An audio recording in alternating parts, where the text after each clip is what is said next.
everyone, H me again. For today's topic, ituturo ko po sa inyo kung paano gumawa ng thumbnail. So, napaka-importante po talaga mga ka-guys na maganda ang ating thumbnail para po ang manunood ay maging clickable ang iyong mga video. So, kung ikaw po ay ready na sa pakikinig ng aking content, kung ikaw po'y baguhan sa aking channel, huwag pong kalimutan, subscribe my YouTube channel at click the notification bell para maging updated po kayo sa susunod kong mga video. Ayan. So, before we start our topic, let's see my answer. Let's go!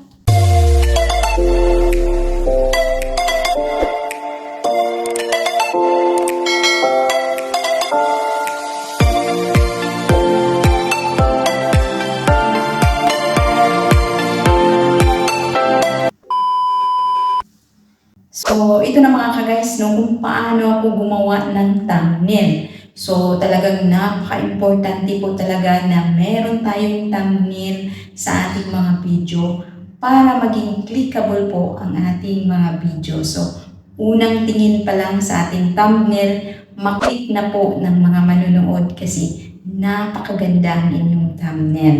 So, before 4 months, meron po akong diniscuss about po sa thumbnail pero hindi po siya kaganda na thumbnail mga guys. Tulad po niyan. So, itong tuturo ko po sa inyo bagong version po. So, ang ginagamit ko po sa paggawa ng thumbnail is through CapCut lang po. So, ito po ay libre po lahat, no? So, kung wala pa po kayong CapCut, mag-download lang po kayo sa Play Store at talagang free po dyan sa Play Store. So, let's go na po tayo, no? Dahil meron na po akong CapCut, no? So, mag-start na po tayo. So, itong punta lang po tayo sa aking CapCut. So, ito po ang aking CapCut. So, ayan. So, medyo mahina ang signal mga ka-guys, kaya talagang loading. So, una-una, pag pinindot mo po yung CapCut mga ka-guys, makikita nyo po yun dyan yung new project. So, press nyo lang po yan, ang new project. Ayan. So, una-una po natin gawin mga ka-guys is maghanap muna tayo ng photo background. So, punta po tayo dito. So, maghanap po tayo ng mga photo background. Depende na po yun sa inyo, mamimili po kayo ng mga photo background para maganda po. So, ayan, maghanap po tayo ng photo background. So, parang wala tayong photo, no? Ang hirap talaga pag wala tayo. Hindi naka-ready ang aking photo. So, for example po siya mga ka-guys, no? Itong white background. So, press po natin yan, ang white na photo background. So, makikita nyo po itong add sa baba. So, i-add nyo lang po. So, i-add natin. Ayan. Ayan, napakano talaga mga ka-guys dahil po yung signal. So, pagkatapos niyan, nagpili na po kayo ng photo background. So, kailangan po yan guys na yung ratio, yung kalakihan ng ating gawing thumbnail. So, dito po sa YouTube, so ang size po natin na gagamitin is 16 by 19. So, dito tayo, di ba makita niyo guys dyan, may edit, audio, text, overlay, effects, caption, at aspect ratio. Itong aspect ratio po mga ka-guys, so i-press nyo lang po yan. At nakalagay dyan, original, 9 by 16, 16 by 9, 1 by 1. So dito po tayo sa 16 by 9. So i-press po natin yung 16 by 9. So yan. So i-drag lang po natin ito mga ka-guys para po maging 16 by 9. So, ganyan po siya mga ka-guys, ang 16 by 9. So, ayan na no. So, ayan na po ang 16 by 9. So, itong check yung sa baba, iba may ratio tapos may check. Pindutin nyo na lang po itong check. Ayan. So, di ba? So, ganyan na yan siya. So, ang ating pong gawin na thumbnail, for example mo, no? Example ko lang po ito mga ka-guys, no? Meron po akong nag-viral na video. So, for example, para po maging clickable po ang inyong video, so kung ano po ang title ng inyong video na ginawa, yun po ang ilalagay nyo sa inyong thumbnail. So sa akin, for example, meron po akong nag-viral na video. So ang nakalagay po doon is paano mag-set up ng subscription sa Facebook. So for example, so dito po tayo sa text. So dito sa pinakababa, no, may text dito. So add text lang po tayo. So add text. Ayan. So, pagkatapos niyan, for example, lagyan natin ng kulay mga ka-guys para maganda. So, makikita niyo dyan mga ka-guys, may templates, may fonts, may style, may pics, may animation. So, dito po tayo sa style. Diba? So, lagyan natin ng kulay mga ka-guys para maging klarado ang ating letters, diba? Para, for example, no, so diba makikita niyo dyan, may black, may yellow, may white, may red. So, for example po guys, ang gagamitin natin is yellow. Press nyo lang po yung yellow at ganyan na po yan siya mga guys. So, for example po mga guys, no? So, magsulat na po tayo dyan. Ayan. So, paano? Pero kung ito mga guys, kung gusto nyo mamili nga style ng text nyo, dito kayo pumunta sa fonts. Dito sa fonts. So, ayan, i-press nyo na lang po yung fonts. So, i-press nyo lang po, ay ito po guys, no? Makikita nyo po yan dyan. Ayan, di ba? Maraming pagpipilian dyan mga ka-guys. Ayun, so di ba makikita nyo? Ang daming pagpipilian. So, mamili ako, for example, ito. Siguro maganda to. Montserrat. Try po natin to. Ayan. So, for example po ito mga ka-guys, no, sa text message, no. So, dito na po tayo. Mag-type na po ako ng aking so, paano mag-set up ng subscription ng subscription sa Facebook. So, yan, Facebook. Paano mag-set up ng subscription sa Facebook? So, kayo po dyan mga ka-guys, mamili po kayo kung anong pagka-design. For example, ganyan. So, or ganyan. Depende po sa inyo mga ka-guys. Kayo po ang mamili. So, sa akin, no, for example, ganyan ko bino. So, mas maganda ganyan. So, di ba? Medyo maganda ang design niya. So, pagkatapos po yan yung mga ka-guys, for example po yan, no.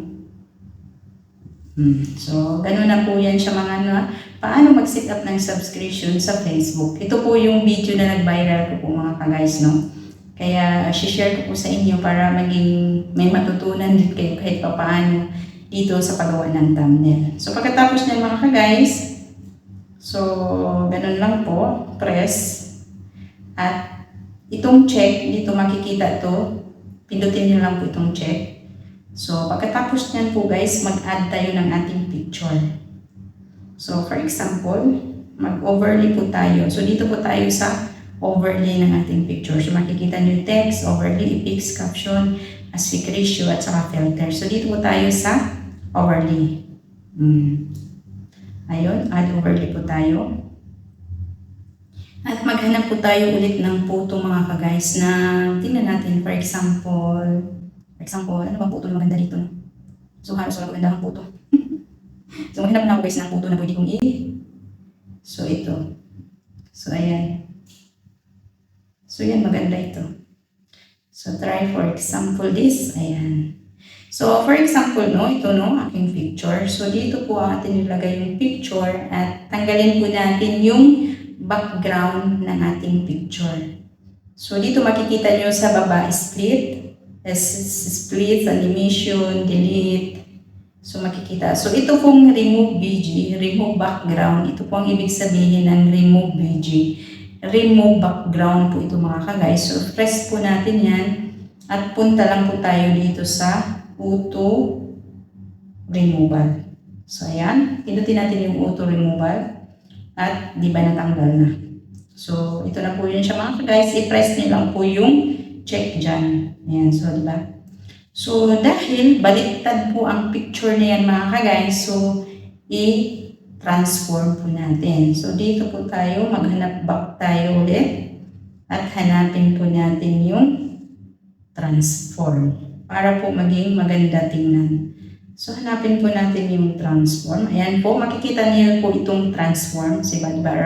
Real height, reckless, epix, transform. So, itong transform, press nyo lang po itong transform at nakalagay dyan, rotate, mirror, at resize. So, dito po tayo punta sa mirror. So, press yung mirror. So, ganun. So, diba, nakikita nyo mga ka-guys? Ayan. Ganyan na po yan siya mga ka-guys. So, diba? So, ayan. So, diba? O, diba maganda na mga ka-guys? So, kung gusto nyong gumaganda ang inyong picture, kung gusto nyong gumaganda ang inyong picture, punta ulit tayo sa makeup. So, lagyan natin ng makeup ang inyong picture. So, punta po tayo dito sa hanap po tayo dito sa may pagandahan. So, dito tayo sa edit. So, i-edit po ang ating picture para gumaganda, para maging clickable po ang ating thumbnail. O, diba? So, dito sa retouch. So, pindutin nyo lang po itong retouch. Ayun. So, makikita nyo sa baba yung retouch. Ayan. Press yung retouch. Uy, di nakita yung ano. So, dito tayo. So, pindutin natin yung retouch. Ayan. So, pag napindot na yung retouch, punta tayo sa face. Ayan, sa face. So, makikita dito yung reshape, yung makeup, yung manual. So, dito po tayo sa makeup. So, lagyan po natin ng makeup ang ating mga mukha para gumaganda. So, press natin yung makeup. So, diba? So, for example, yan, magandang pagpipilian dyan. Yung walang bayad, guys, kasi yung pro, may bayad po yan siya. So, hahanapin nyo lang po yan dyan na hindi nakasulat ang pro. So, for example, dito po kay Angel. So, Angel, no? Press natin yung Angel. So, mamili ka dyan kung gusto mong 100%, kung gusto mong ganito lang siya, normal, kung gusto nyo 63. So, for example, punta ko sa 65 o 68. So, okay na yun. May makeup na yung aking mukha, di ba? Nakikita nyo, may makeup na yung aking mukha. So, ayan na. So, ayan. Okay. Check nyo lang po itong okay. Ayan. Press. At ito na mga ka-guys, di ba? Di ba gumaganda na tayo? So, para maging clickable talaga ang ating thumbnail. So, mag-add pa rin tayo dito. So, lagyan natin na wow. So, lagyan natin dito sa taas ng wow. So, pwede rin lagyan natin dito sa taas ng wow. So, mag-type lang po tayo ng wow. So, dito sa taas lagyan natin ng wow. So, diba? So, lagyan natin dito ng wow. So, pwede rin, ibahin yung kulay niya. So, dito ulit kayo sa styles. Press nyo yung style at mamili kayo, for example, ang ilagay natin is red. So, ganun siya. Lagyan natin ng, parang nagulat siya mga guys. Wow, ganun. So, diba? Parang ganun. Diba? Parang ganda tingnan guys, diba? Yan. So, diba, ganun. Wow, paano mag-set up ng subscription sa Facebook? O, diba, maganda, medyo maganda tingnan ng mga ka-guys, no? So, press na lang po natin sa baba, no? At i-okay na lang po natin. So, dito sa, lagyan po natin ng YouTube at saka Facebook. So, for example, ganyan siya mga ka-guys. Lagyan natin ng, mag-overlay tayo ng, for example, ng YouTube. So, add overlay. So, lagyan tayo ng buko ng mga guys, ng ating YouTube, diba? Buko ng ating YouTube. So, saan yung ating buko mga guys, mga guys? Hindi mo makikita mga guys ng buko. So, yan. Ito yung ating buko mga guys ng YouTube, no? So, ayan, for example, ito, no? So, itong, ano na lang, ito na lang, no? For example, ito na lang, no? So, depende po yan sa inyo mga guys. Tinuturo ko lang sa inyo kung paano talaga gumawa ng thumbnail. Para po maging maganda tingnan po ang ating mga thumbnail. Para maging clickable po ang ating manonood. So, i-add lang po natin yan. So at itong so itong green screen subscribe po, so natin tanggalin yan. So hanggang dyan. At syempre tanggalin po natin yung green screen. So dito po tayo ulit sa remove background. So remove video nakalagay dito. So pindutin natin yan at makikita niyo auto removal, custom removal, at chrome key. So itong chrome key po, ito ang pindutin natin. So ayan. So at yan. Lang natin yan. Touch lang natin yan guys. At itong sa taas na may check, pindutin nyo lang po yan. So ayan. So iyon na siya mga guys. So ayan. Diyan dito. So diba? Yan. O diba? Diba maganda tingnan mga guys? So kung gusto nyo lagyan ng sticker, ayan. Punta tayo dito. Hanapin po natin yung sticker. Ayan po ang sticker. Lagyan po natin yung sticker. For example, saan magandang sticker? So, maganda tayong sticker mga guys na. Medyo maganda po siya mga guys, no? So, pwede rin ito. For example, sticker. Pwede rin po ito mga guys. Ayan. So, diba? So, press down lang po. Back. So, ganun na siya mga guys, diba? Maganda tingnan. Wow! Paano mag-set up ng succession sa Facebook? So, diba? Di ba ganda mag-ano? So, kung gusto nyo pa rin yung pagandahan mga guys, ito pa ang technique ko na ituturo. So, dito back tayo sa at dito tayo sa effects. So, di ba makikita nyo dyan, edit, audio, text, overlay, effects. So, itong effects, i-press nyo lang po itong effects. So, ayan. So, pagkatapos yan, makikita nyo yung video effects, body effects, photo effects. Mamimili po kayo. Pero ang kalabanan na ginagamit ko po mga guys is ito po yung video effects. So, press natin yung video effects para po siya maging mas malalong gumanda. Ayan. So, for example, so ito po hanapin natin. Ayan. Pasensya na medyo mahaba mga guys, no? So, para po step by step po mga guys. So, ito mga guys, no? Explosion. Di ba? So, press lang po natin yan. At tingnan natin mga guys. Mamili po kayo kung saan mas maganda. Ganyan, pwede rin siya. Maganda din siya. Tingnan, di ba? So, pwede rin ito. Yan. So, ganyan po ang ginagawa ko mga guys. Para maiba po ang kulay. So, for example, ganyan din. Para hindi masyadong yellow. So, di ba? So, pag once na yan po ang napili nyo mga guys, hanggang mamili kayo kung ano gusto nyo mga guys. Ganun, ganun, or ganun. Depende sa inyo guys kung anong nagugustuhan nyo. So, ano nyo lang, ilipat-lipat nyo lang kung anong gusto nyo. So, for example, yan no? Maganda na siya, di ba? So, at ito pa mga guys ha, kung gusto nyo lagyan ng design ng inyong photo overlay, back tayo. Back tayo sa edit ulit. So, dito tayo ulit sa overlay. Pindutin natin yung overlay. So, itong ating picture, pindutin lang po ang ating picture. Ayan. So, napindot na po ang ating picture at hahanapin na po natin yung background photo. Itong remove BG. Ito po yung photo. So, pindutin po natin yung remove background. So, press. At dito makikita ulit nyo yung auto removal, custom removal, at chrome key. So, itong chrome key, press nyo lang po yan. Sorry mga guys, nagkamali ako. So, ito pong custom removal, sorry mga guys ha, nagkakamali talaga ang isang tao, di ba? So, itong custom removal, i-press niyo po yung custom removal. At dito sa makikita niyo yung brush, yung quick erase. So, itong stock, ayan, stock ha, stock, itong stock, parang stock. Pindutin niyo lang po itong stock. Ayan, press yung stock. So, dito mga guys, sa stock po yan. Ayan, mamimili na po kayo dyan. Oh. So, wag lang po talaga yung pro mga guys ha, kasi yung pro, meron po talaga yung bayad. So, dito tayo mamimili. So, for example, ito ba mga guys, yung straight. So, makikita niyan, luminous, hand, straight, solid. So, dito, for example po, dito tayo sa solid. So, dito po tayo sa solid, no?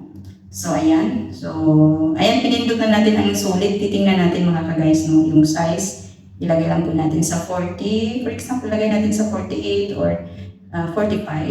So, 45. Lagay natin sa yung size, 45. Capacity, yung full po siya mga ka-guys, yung opacity. So, pagkatapos, back na tayo. Pinutin lang po yan sa baba at ganun po siya mga ka-guys, no? So, di ba nakikita nyo? So, ayun kanina mga ka-guys kasi napindot ko yung chrome key. So, back tayo mga ka-guys ha. Pasensya po guys ha kasi napindot ko kanina yung chrome key. So, itong chrome key guys, tanggalin lang po natin itong kasi napindot ko kanina mga ka-guys. Reset. So, ayan na. So, pasensya mga ka-guys. Sorry talaga mga ka-guys kasi napindot ko talaga ang chrome key. Imbes, hindi yung chrome key, napindot ko po talaga. So, back tayo mga ka-guys, no? Ayan na siya mga ka-guys, no? So, di ba? So, yan. So, di ba? Yan. So, kung gusto nyo palitan ng, ng ibang kulay mga ka-guys, pwede rin yung palitan ng kulay. So, back tayo sa custom removal. At kung gusto nyo mamimili po ng kulay, so for example, back tayo, kung gusto nyo mamimili ng black, yellow, or depende sa inyo kung anong gustong kulay ang ilalagay nyo. For example po sa akin mga ka-guys, yung black. Press nyo lang po yung black at back po tayo. So, ayan. So, ayan. So, mga ka-guys, no? So, kung gusto nyo black, ayan. So, di ba? So, ganun lang nyo lang. So, yun guys, ang ginagamit ko po guys is yung black na kulay po. So, yun po ang tinuturo ko sa inyo. Kung gusto nyo po yung black na kulay, pindutin nyo na lang po yung black na kulay. So, di ba maganda na siya tingnan mga ka-guys? So, maganda na yung ating thumbnail, di ba napakaganda? Kanina napakasimple lang, pero ngayon, maganda na po siya tingnan mga ka-guys. So, for example, ito na po yan siya mga ka-guys. At ganyan na po yan. At gawin na po natin ng screenshot na po natin para maging So, yan, screenshot na lang po yan mga ka-guys. So, punta tayo sa ating mga gallery mga ka-guys, no? So, dito sa gallery yung mga ka-guys, ayan, makikita po natin ang ating ginawang thumbnail. So, yan lang po natin yan, i-drag lang po natin, i-cut lang po natin yan. So, ayan. So, ayan. At, i-save lang po natin. Ayan. So, ganun gumawa po ng thumbnail mga ka-guys, diba? Ang ganda po tingnan sa thumbnail kapag ganito ang ginagawa mo guys. Ganun po ako gumagawa ng thumbnail mga ka-guys. So, ganun lang po kasimple gumawa ng thumbnail. So, para ang ating mga video po is maging applicable po sa mga manunood. Dahil sa unang tingin pa lang sa ating thumbnail, click na yung manunood.